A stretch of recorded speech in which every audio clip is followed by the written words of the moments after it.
This is just a short video to share with you the resulting prints that have been scanned and inverted in Photoshop. And I just want to tell you, this is really not the end goal for me. My end goal is to create positive cyanotypes, but as with everything, you gotta go one step at a time. So let's have a look at the first image. Here is the original. After being scanned and inverted, this is the result.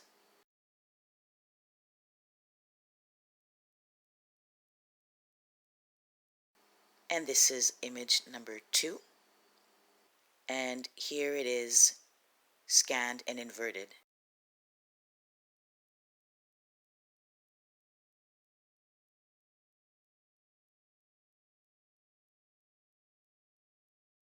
And we can't forget this one. This is the last print.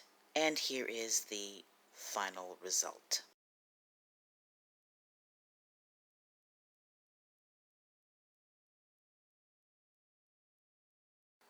So here they all are. And stay tuned for part 6.